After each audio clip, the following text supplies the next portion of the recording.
2 Samuel 2. After this, David inquired of the Lord, "Shall I go up into any of the cities of Judah?" And the Lord said to him, Go up. David said, "To which shall I go up?" And he said, To Hebron.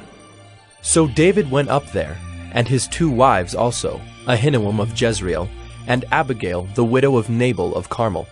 And David brought up his men who were with him, everyone with his household, and they lived in the towns of Hebron.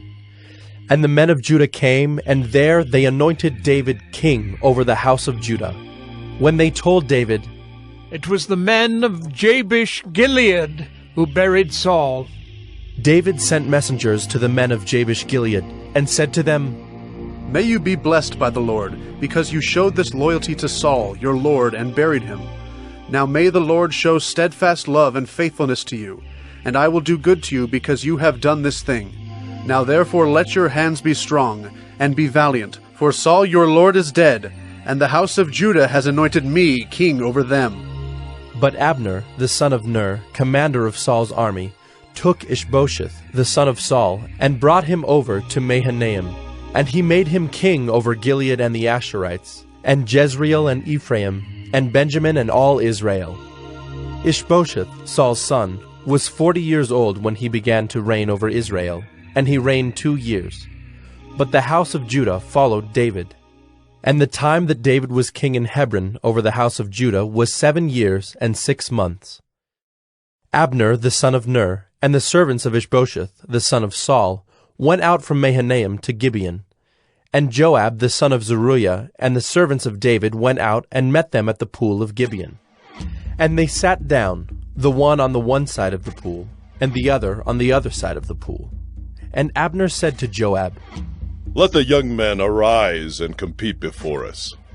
And Joab said, "Let them arise."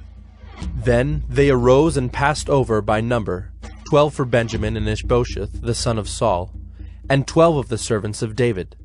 And each caught his opponent by the head, and thrust his sword in his opponent's side, so they fell down together. Therefore that place was called Helkath Hazzurim, which is at Gibeon. And the battle was very fierce that day. And Abner and the men of Israel were beaten before the servants of David. And the 3 sons of Zeruiah were there, Joab, Abishai, and Asahel. Now Asahel was as swift of foot as a wild gazelle. And Asahel pursued Abner, and as he went, he turned neither to the right hand nor to the left from following Abner.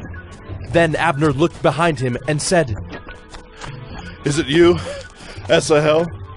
And he answered, "It is I." Abner said to him, "Turn aside to your right hand or to your left, and seize one of the young men, and take his spoil." But Asahel would not turn aside from following him. And Abner said again to Asahel, "Turn aside from following me. Why should I strike you to the ground? How then could I lift up my face to your brother Joab?" But he refused to turn aside. Therefore Abner struck him in the stomach with the butt of his spear, so that the spear came out at his back. And he fell there and died where he was. And all who came to the place where Asahel had fallen and died stood still. But Joab and Abishai pursued Abner.